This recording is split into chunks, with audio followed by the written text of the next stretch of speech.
So, I don't think we're on the other side of possibility, when it comes to what AI will unlock.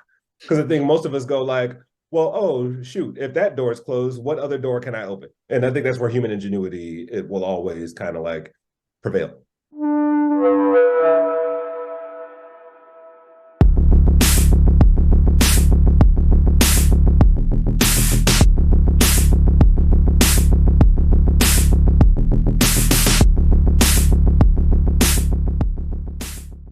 All right, this is a special edition of the Founders Pack Form Your Own Pack podcast. My guest today is Chris Denson, and you're from so many different things. I don't know what we reference. Innovation Crush, Crushing the Box, Masters of Craft. You got so many things going Mm-hmm. on. What's going on, Chris? That's quite the list. I'm known for three things. Three uh, things. I'm pretty good, man. How are you? Things are good. So I guess for people that don't know, who is Chris Denson and what are you working on? Oh man. Chris Denson is a traveler. Usually on the innovation circuit. And when I say innovation, it's a little ubiquitous, and that's almost by design. But it really is like, how do we reimagine processes, products, and cultural moments? And helping teams and individuals recognize what potential they have to like exponentially increase their innovation capacity. A lot of different methods go perform that with, and one that you mentioned, three of in the same lane, is through storytelling. So Okay. wrote a book in 2018, which was kind of at the tail end of a series that I hosted for about 7 years called Innovation Crush. And that was fun. And now we're in the middle of a reboot of that series, and which is it's been subtly rebranded to Innovation Crush Presents Masters of Craft. And mastery is an illusion, I guess, in most cases. Hopefully not. Major eyebrows perk. But yeah, so it'll be fun. And then the other part of it, the storytelling is one, and then the other part is the practice, right? Working with a lot of brands and startups and cultural institutions to help them figure, some of that near and distant future stuff out. Very interesting. All right. Well, we're at an interesting inflection point in the universe for a bunch of reasons. One of them is the sudden, advent of AI. And so your podcast being called Masters of Craft, is there such thing as mastery in a world where machines can do it better? It depends on what the machines are doing, right? Like, I think I'd like to think that human touch is still a thing. I think we've been talking about a lot of AI publicly, in the zeitgeist around creative expression. And, art is going to be, torn apart because of AI, and writing, and, kids doing essays in high schools. And now there's like AI detectors that some colleges are starting to use to see like if you actually wrote that paper, if you didn't. And I have no data to support this, but I'd like to think that human creativity like has not really been disrupted, right? So if you look at like histories of inventions that have been introduced into the world, this is not my anecdote, but a friend of mine who wrote a book called The Pirate's Dilemma, and how all these industries over time get pirated. So if you think about Right. albums and CDs and cassettes, then comes along streaming and music, and you're like, oh no, what's going to happen? And we need to reconfigure everything. And one of his best anecdotes in this space was like when the phonograph became a thing, and albums were being released on vinyl, and a lot of artists made their money by their live appearances. So most of them were threatened by the fact that this machine was going to mean that they don't need to be in the venue, right? And then next thing you know, you've got thousands up to millions of records sold, and these people became more popular than they ever could have been by like hitting the road and just going door to door. So, I don't think we're on the other side of possibility, when it comes to what AI will unlock. Because I think most of us go like, well, oh shoot, if that door is closed, what other door can I open? And I think that's where human ingenuity, it will always kind of like prevail. So I think what a lot of people are trying to grapple with is that, because and that's why it's an inflection point. And there's going to be corporate issues, and we're already starting to hear interesting things. And then there's going to be individualized issues. So, what is the best way to approach it? Is it experimentation? Is it a framework? Is there a new way to position yourself? I'm trying to get my head wrapped around. I'm curious what you Look, I love baking newfangled things into pre-existing ecosystems. Okay. You know, a little bit of a shameless plug, but I just told the story earlier today. I'm speaking at VCon, Oh yeah. and one of the things I really like about it is that Gary launched his VFriends NFT ecosystem, and the year later, it was like, oh, if you're an NFT holder, you now have access to this 10,000 person experience in real life, right? And then you're going to go there, and not only is experience have like Ferris wheels and all sorts of stuff. It's also like folks like Deepak Chopra and a lot of founders and CEOs and venture capitalists. So if you want to learn about all these different touch points of culture, now you've got a whole ecosystem baked into it. So rather than like a standalone NFT, if you want to call it that, like it's which has fewer legs. So what ecosystem are you baking these things into? What are you assigning to? I'm going to give away one because I really want to do it. And I got asked to host a series, and I was like, oh, at the end of it, we should do something called Rap GPT, where we use Chat GPT to turn the talking points of our conversation into a rap. And I'm like, that could be really dope. And I think I might steal it and use it for myself, but I couldn't help but to say that. So it's just like, you've got content, you've got really great guests, Hold you've on. got I like just made it. ingenuity and know-how, you've got social media, and then you've got, potentially music. So, I think you run more risk when things are just standalone by themselves, a one-time experiment. And experiments don't always work. So if you That's haven't the had whole tech point of for experiment. experimentation, like I think a lot of people get burned that first time and they're like, nope, we're not doing this anymore. And I think that's the whole, the word in and of itself. I can't define it. What does Webster say? But no, I don't know. It's out of business 10 but times ago. like that's by definition what experimentation is trial and error. Yeah. Yeah. And I feel like that's interesting. So it feels like, because I was trying to think of how do you help companies? We've spent probably a decade where we've been building stuff for people. We've been helping them with automating marketing, sales, and support. This feels like another animal, and there needs to be that similar approach. Like, do you stand up AI innovation labs or practices for companies? And really, now it's like you have to encourage them to stop thinking like robots because if you think like the robot, Yeah. you're already replaced, right? Well, that's one of the things I think about a lot is just like, when I'm working with companies, I'm trying to help them build an always on appetite for innovation. My dog is going crazy right now. So I'm like pushing her down. The no, like an always on appetite. And like, how do you build this as an operating system for your organization, not Correct. a problem solving mechanism, right? Most of Right. us are like, oh shit, we need to fix this, or we need to make that, or this is happening in culture. What do we do? As opposed to having something that's always on. What is your constant cycle of like, what's out there? What do we need to know? How do we apply it and learn from it? So, I think that's an important part of the puzzle. So, Google famously, this kind of like what you just said kind of jogged my brain. Like Google famously had, was it 20% time where people would work on like moonshot Yeah, type yes, projects, right? exactly. I feel like maybe that's part of what needs to happen. It's like, someone needs to have their version of that. Maybe, even that's it to understand what do we create that has value that is AI or leverages AI. And they're presenting almost like internal business plans. And there's got to be a team that evaluates this stuff.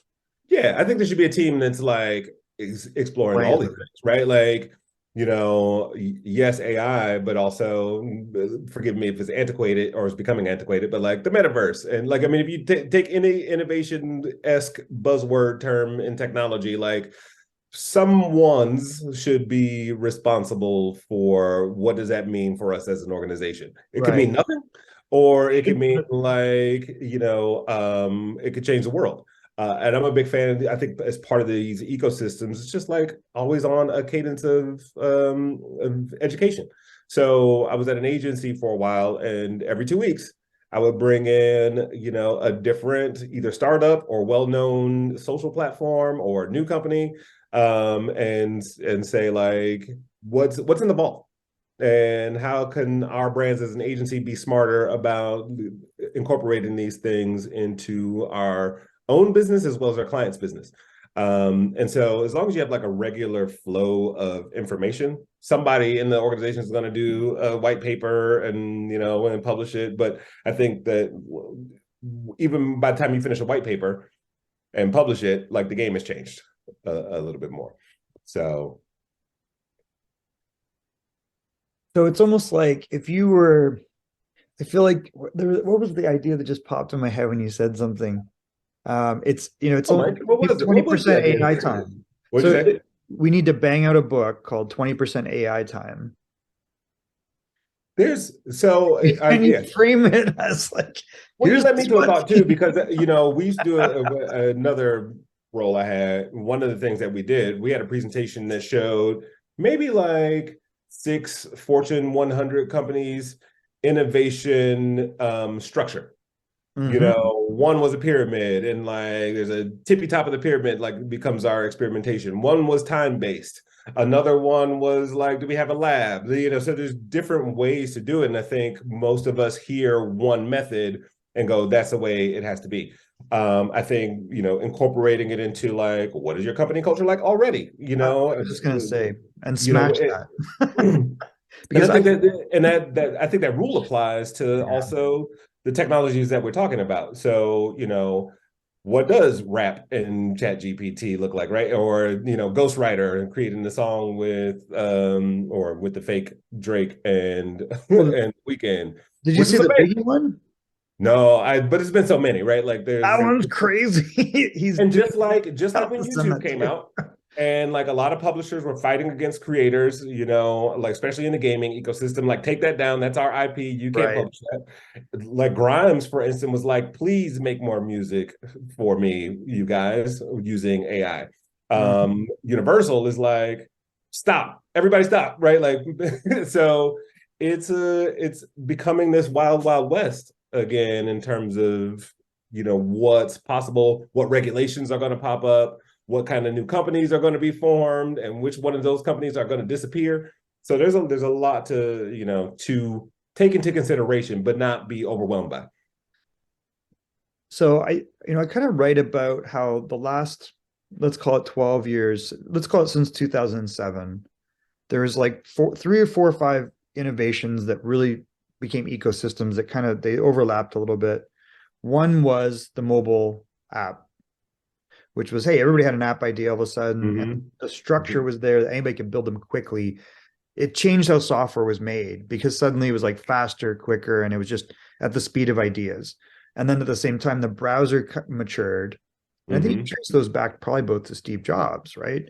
And then Android and Chrome. So between Google and Apple, they broke those two things open, where there was like a development framework, there was a design framework, there was a distribution of this. And I feel like, in a sense, that's kind of what we're witnessing again. And what that changed was the cost and the speed that you can innovate. And I feel like this is like 100x again. There's something there. So it runs the potential. And I hate when people like have a crystal ball and they say this is exactly what's going to happen. No, and I'm not suggesting. And I'm not saying you're doing that. Yeah, I was actually thinking something else, which is the risk and cost of experimentation now is zero. It's very close to zero. It's close to zero, right? Like, yes, because I mean, you know, everything costs something. So whether it's somebody's time to like navigate that what goes to zero is, right? You know, but it also depends on the size of your company. If you're a company of 6 and suddenly you need to understand this and you don't have the bandwidth or time to do it. I've heard so many founders, what are you doing? I've heard so many founders talk about pivoting like every 6 weeks because something new is coming up. So then it becomes this like, do I stick to my guns and just do my original thing? Do I need to adjust to take care of this? And one thing I just want to say on the AI topic in general is like, it's not new. I think it's new. It's new publicly, What's and it's new is new the to the degree approach, that we're using the it. interface. But whether it's machine learning Right. or natural language processing, or the time you said something, and then next thing you know, you opened up your phone and you got an ad for the thing you were talking about. Like all Sure. this stuff it's already working for us and working for companies and giving us things that we may have not have asked for.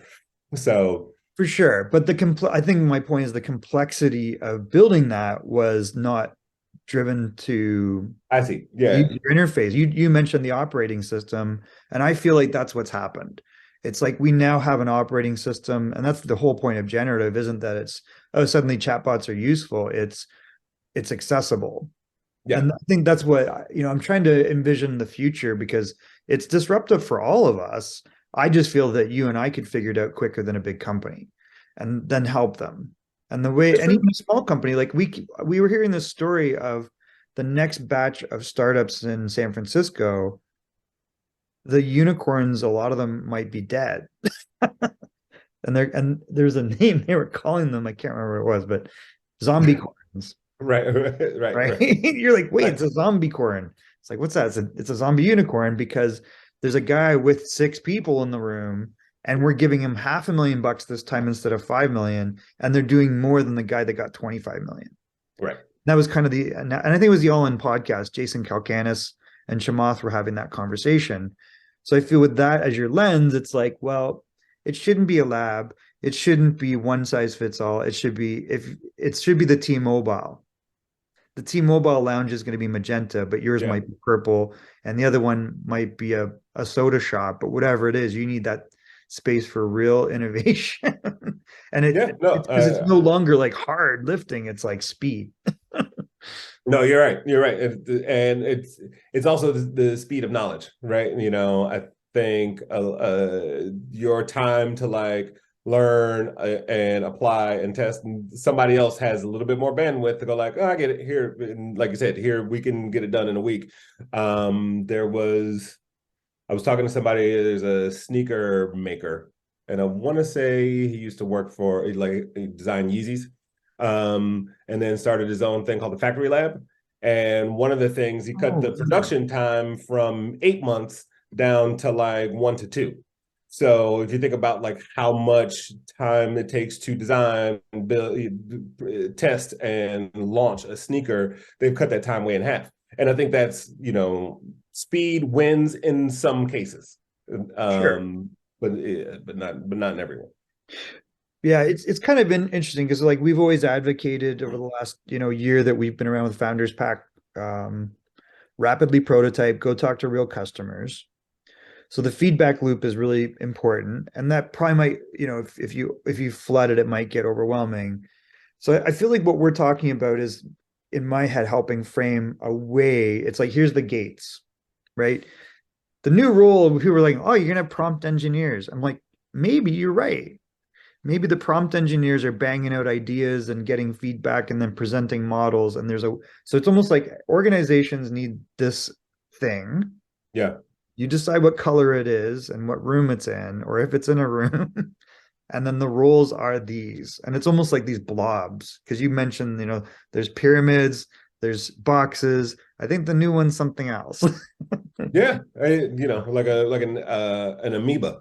An amoeba, that's it. It's kind of like amorphous, right? And Exactly. it's a like a malleable globule. Woo, look at me, look at my 12th grade science class. It's that made me think of something. So a cell, Yeah. right? A healthy cell has a mechanism that lets in good stuff and keeps out bad. Yeah. It evaluates what's coming to its cell wall. And that's maybe the analogy, right? Which is the mechanism you have to have as a way to screen what's good and what's bad, but That's everything perfect. should Yeah. hit the outside.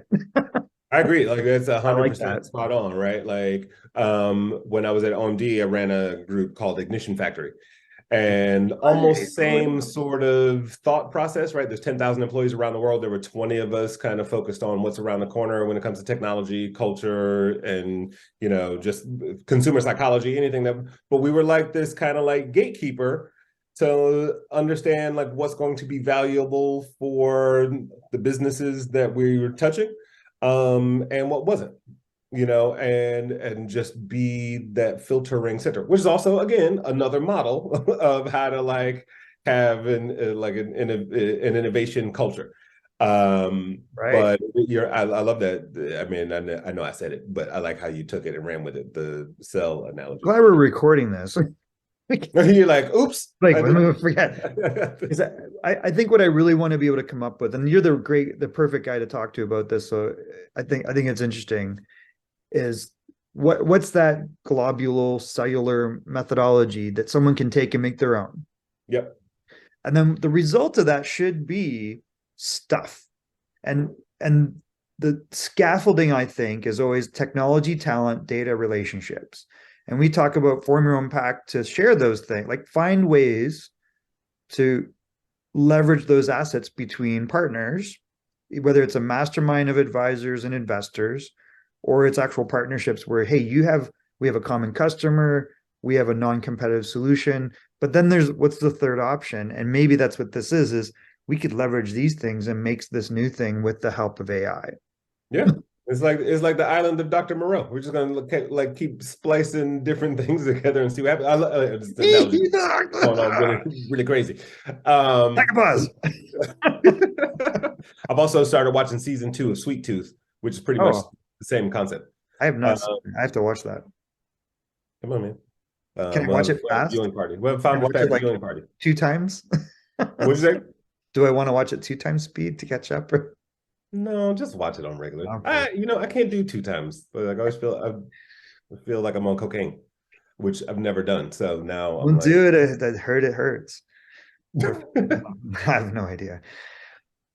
All right. So, we've kind of batted around, and I think this is great. So I appreciate you yeah. spending time with me on that. What if you had advice for founders right now that are kind of like that, what seed, pre-seed, those types of stages, what would the one piece of advice be?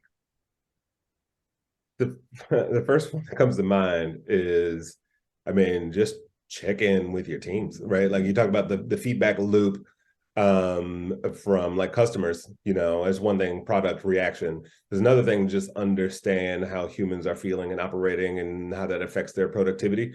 I think we don't index enough in emotional intelligence in the workplace and like really understand, it's almost like a lot of topic. I talked to a guy yesterday who, we had a great conversation, met last week.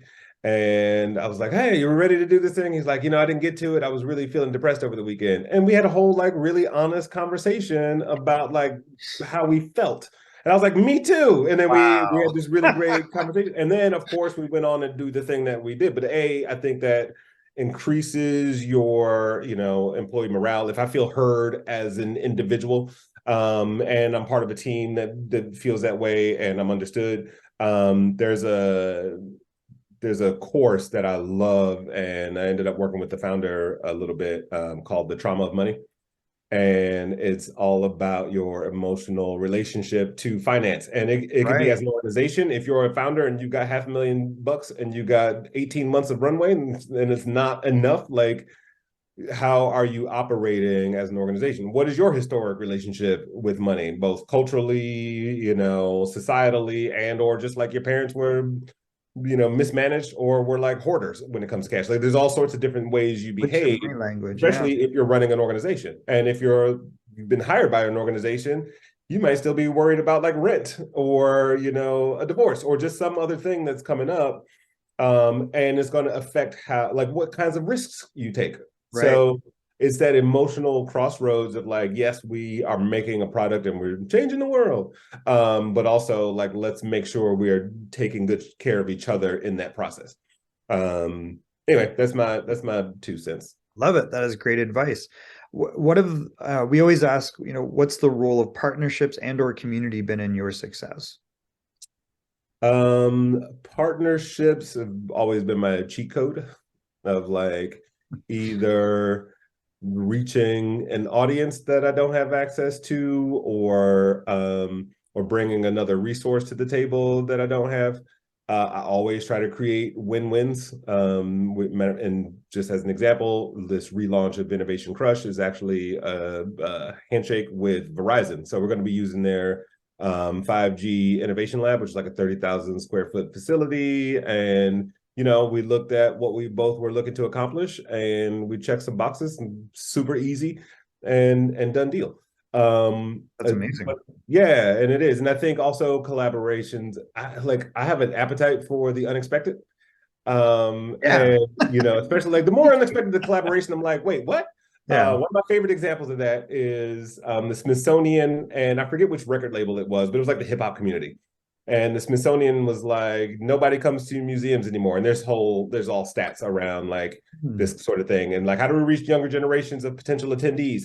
And they use hip hop lyrics. So they had this playlist where, you know, you could pick a song by Lil Wayne or Drake or Jay-Z, and as the lyrics would go by, they would serve you images from the Smithsonian's library of artifacts and artworks that related to the same theme. So whether you're talking about sex and money, or you know, a desire to be something better, or whatever, spirituality, like whatever comes up in the lyrical content, was like, these are like, you know, these themes are old as time.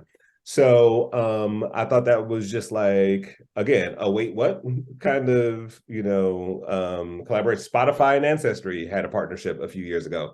And they were like, oh, once you trace your DNA and you find out like you're Norwegian and Moroccan, like we're going to serve you a playlist of artists from that region so you can get more familiarized with the culture by which, you know, your DNA hails from.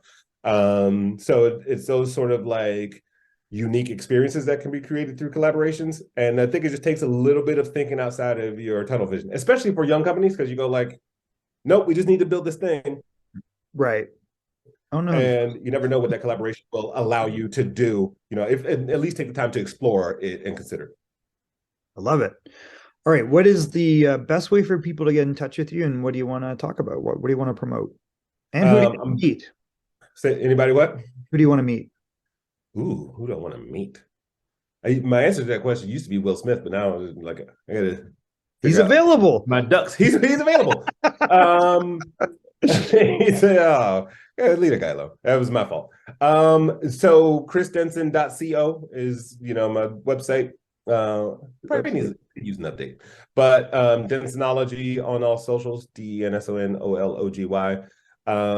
You know, I'm just out in these streets. Just out in these streets. So not promoting anything per se, other than like I want to meet cool people doing cool things and see what we can do together. I love it. Well, we definitely want to continue to collaborate with you on content. So I think there's a lot of opportunity there to keep growing both of our tribes a little bit. The final thing is, and I want to thank you for spending time with me, because I know we could have gone on and on, but I try to keep these short so people watch them. But we could do one a month. I mean, look, we want to do part 2, part 3. I'm all for it. We could make it a regular segment. Let's see. People out there, if you're watching this, do you want this regular? We could do it. Ooh. Vote. Cast your vote now. Yeah, we'll put a poll out. Yes. All right. So in the meantime, the final thing we usually wrap with is no pun intended, but we don't wrap at the end. Maybe we should wrap at the end. I can't wrap yet. Biggie. Okay, so did you hear the Biggie song? No, which is ironic that I'm wearing this shirt, and I haven't worn a shirt in forever. So was it made in NYC? It's actually very good. It's annoying. The final thing is that we do ask for a nomination. So as you know, we talk to typically founders or investors in scalable ventures. Who would you, Chris, like to nominate as a future guest that you can introduce us to for the Form Your Own Pack podcast? Ooh, what type of individuals are we looking for here? We typically talk to Y Combinator, Techstars, Hustle Fund type founders at the beginning of their journey. So it's like sometimes it's before they raise money or they've gone through that process, and then we kind of follow that journey that way of how they grow from nothing to something, and sometimes they blow up, or investors in those types of ventures. I got too many that come to mind. I'm gonna go with. Can I do 2? All right. So the first one is Together International. There's a guy named Diego Mariscal. Okay. And this is a an accelerator focused on persons with disability. Oh, cool. They've operated as a nonprofit for, hopefully he won't get mad at me for saying this. They've operated as a nonprofit for the last 7 or 8 years, and now they are raising their first for-profit fund, Amazing. which is interesting, right? Okay. So he's great, and I think when they say they're accelerators formed by entrepreneurs with disabilities, like I judged their startup competition a couple months ago, and it was fantastic. Like there's not, like not all the creations are for persons with disabilities, right? There's music platforms, Oh, cool. there's banking, like understanding finance, like there's all sorts of stuff. And the second one, honestly, I would say Chantel Chapman from the Trauma of Money. That would be great. Yeah, I think there's a lot of, again, just what I said earlier about like understanding finance, and also she's scaling, her practice comes from the finance sector, and really just knows her stuff. And she's also a fellow Canadian. No way. So you guys will definitely Always get find along. each other again. Yeah, exactly. Yeah, Did she escape the Maple Curtain or is she still there? no, she's operating out of Vancouver or Oh, something. we got to get her out of there. Yeah, well, We are yeah. coming for you, Chantal. Fuck, To is free that you. why you're in some like weird cabin? You're like you just going on missions to Yeah, it's the above ground railroad. rescue people? Like you're gonna be Escape above the ground Maple road. Curtain. Ooh, slippery slope. Um, Wait, what? you're the Harriet Tubman of Canada. Well, Um, didn't Harry Tubman take people to Canada? but you're the right. But you said the above ground railroads to That's the get above ground. Canadians It's back. out I'm of back. Canada. Is the And of all places, yes, come to Tennessee. Wait, what's yes. going on in the world? And you're in Tennessee. This is It's bizarre. like this is like the opposite of it's like bizarro. Right. So in the movie House Party, Lena Waithe she gets really high in the movie, and she pitches the idea for a concept. She's like, I want to do Roots but backwards, and she's like, basically, we go to Europe and we enslave them, and then like all the stuff, stuff happens, and it's so anyway. That's what you made me think of. Um, We are I don't not know. doing that. Yeah, don't. I mean, I don't want do to it. free you from I say Canada. you made me think of it. I didn't advise doing it. All right, so Diego and Chantal, you've both been nominated by Chris to be future guests. We appreciate that. We look forward to those introductions. And Chris, yeah, we'll put a poll up and we'll pimp this out in the next week or so. And And apologies if I say, missed anybody, because now you put me on the spot and like no, somebody's been, listen, we will why take don't you all the think? nominations, Yes. all of them. You can make a list. Oh, perfect. All right. Just send me a list. I'm down. And I do want to collaborate with you with what you're working on. Like a little network to promote everybody's stuff is always very helpful. So 100% down. Whatever you yeah, want we're to do. excited about that. All right. Well, thank you so much for spending time with me. We look forward to working with you on future endeavors. Yeah. And thank you for having a good hair day. Appreciate the time. Talk to you Second soon. person that said that. I should cut my hair more often. All right, man.